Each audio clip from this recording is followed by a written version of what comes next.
He's shrieking back. Trying to get a little bit of pleasure. I'm having a sip of the coffee here. I'm reduced to that. Murder a cup of tea. How long are you going to talk for? Oh, usually about quarter of an hour.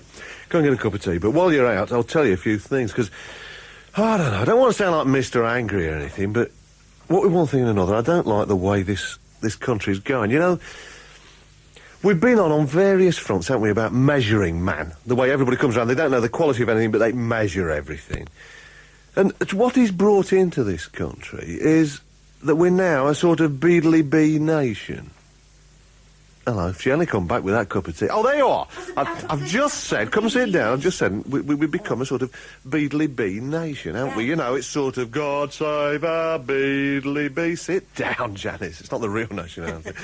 Do you know what I mean? Well, like when the Melody Maker changed its lettering over the top to suddenly, Beedeeleebee, Melody Maker, yeah. Melody Maker, Beedeeleebee, like that. And I was in the shop the other day, I mean, an off-licence as it happens, and the sign he got in the door that he'd written himself in ink, like, it got like those digital watch letters, you know what, open. And it said open, but he'd gone to some trouble to make it. It was just a printed sign, he just needed to write open. But no, Euro, he wants a lot of Bavarian businessmen going in. After the lager, so he puts in, beep, beep, open, like that, you see. Well, it's a bad sign. Anybody, a real bad sign is anybody who's got to watch and you say, like, what time is it? All we want to know is what time is it, but they... beep, beep, 20 to 2. You know, it's still, you know, I don't need beep, beep, this Beedeeleebee nonsense. I prefer that old story, you know, the famous old story, like a couple of guys like, going across a field, like, and there's a geezer milking the cow, you know, and they say, oh, excuse me, yokel, what time is it? And he gets down and lifts the udders up in both hands and goes, 20 to 3. And lets them go. Amazing! These country folk, how they do it. On the way back, they're coming back from the pub and they say, oh, farmer, what time is it now? And he lifts the udders up again. 4:15.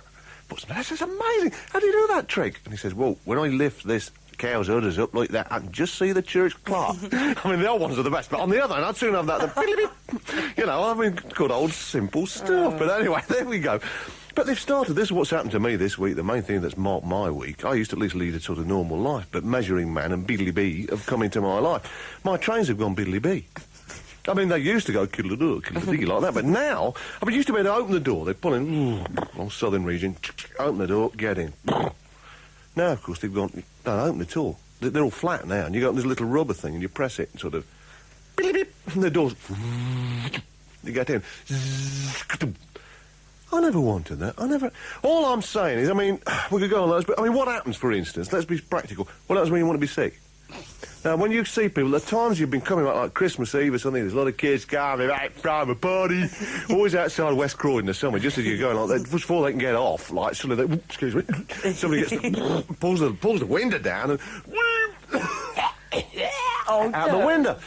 Well, I mean, you can't miss it, because it goes all along the window, and you can see it dried there. That's all I'm saying. But now, what is going to happen is you get up outside West Croydon and you suddenly step forward, you're pressing on these doors and suddenly, I mean, you've had it. That's what I'm saying. I'm not amused. I'm saying, what's this country coming to? You've got to be practical. No point going Beedeeleebee all over the place. You've got to be practical. Not changing the subject totally from the human vomit. Last week I got this. This is not something I've been to yet. It's not happened. I might as well mention it. You get a lot of press releases. People say, look out for this at the Tate Gallery. Look out for this at this so-and-so. They're going to have Andrew Lloyd Webber's Requiem at Westminster Abbey. Hey?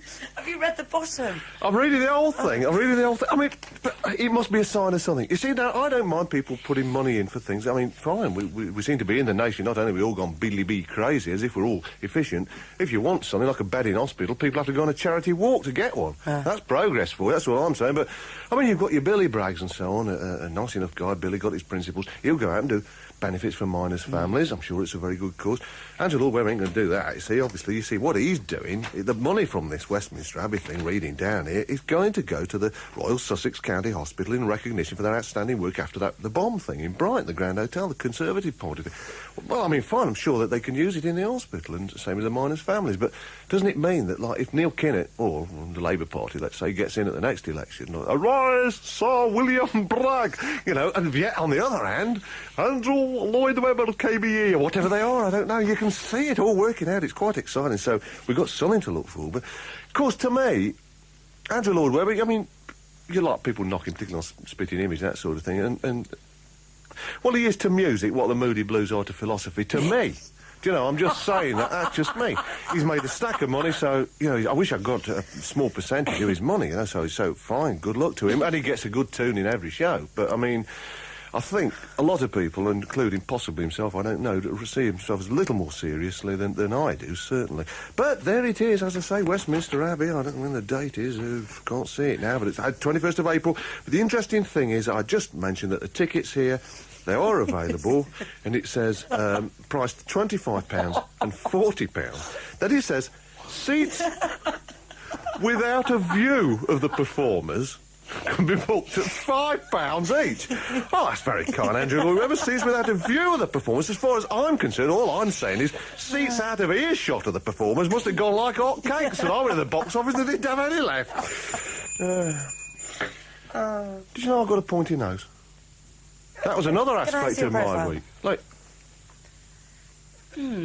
well, all I'm saying, because last Tuesday night, I'm on whistle test. See, I didn't like to say anything when you and I were talking, because I thought, don't people switching off, you know, and running to their boxes. But, I mean, there I was. It was the ICA Harp Lager Rock Week thing, which is an annual event. It's about every 3 months or so, you know. And very good, and we get to a lot of our sort of groups, and I've spotted groups there, and they use some they've heard from us, and from you as well. There's a lot of those sort of groups on. It's a good little event, I think. So, whistle test, we're doing a little thing. Did James... Oh, yeah. From Manchester there, from it, and they just got me to rush in and sit round the table and ask me 2 questions. Got me all go away down the ICA. 2 questions, I'm just getting going. I can't say hello in 2 questions, as you know. But then when I got home and got them Mrs. the video, and I'll sit there, of course they shot me from the side, and this great pointy nose comes out. I mean, see, I'm on the inside looking out. That's all I'm saying. You know, I mean, normally I can't see it. It's like people saying, have you seen the state of your wall? No, I'm looking out the bedroom window, me. It doesn't matter to me what the state of the main door is, but there I am looking out. But, I mean, unfortunately, you see, now I've realised I've got this pointy nose, my television career, I'm a bit cagey about it. I mean, I feel very lucky, because this Friday, luckily, the nation will be busy recovering from Round Table, on which I've booked Billy Connolly and Billy Bragg. That's the 2 Billies. And Peter. 2 Billies and a silly. Got them all on the show. Oi.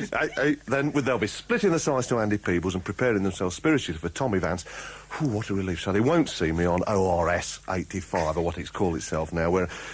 The pity, because they'll miss the Mustaffas, who are quite good, and I did a bit of film with the Mustaffas, and they'll see I've deliberately, now I'm a bit thin, and managed to get into an old suit to be the kind of unhit BBC guy who is introducing these boys to Britain, and I've got magnificent flares that are bigger than my shoes on this bit of film on ORS. And so my nose won't actually distress much of the nation. It's a great pity. But just to get back to the you'll be on as well, won't you? Yes, with the loft. Yeah, yeah. On Primrose Hill. Oh, well, don't worry, come down. It's the last show. Don't you sit up there moping.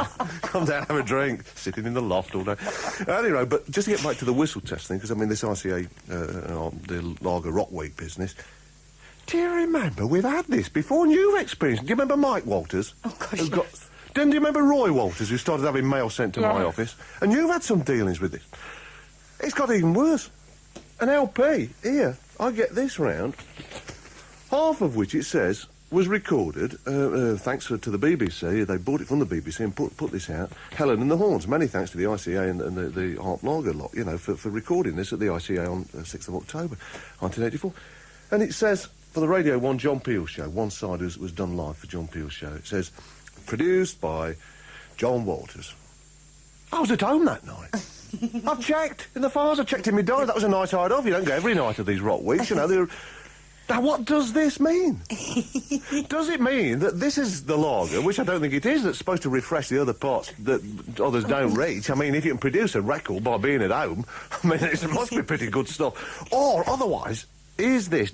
Now, this bloke's coming out, Mike stroke Roy, he's now calling himself John Walters. He's turning up at the ICA. Hi, let me phone £5, everybody, buy me a drink. My name will be Mud. We better find out what he produces, like.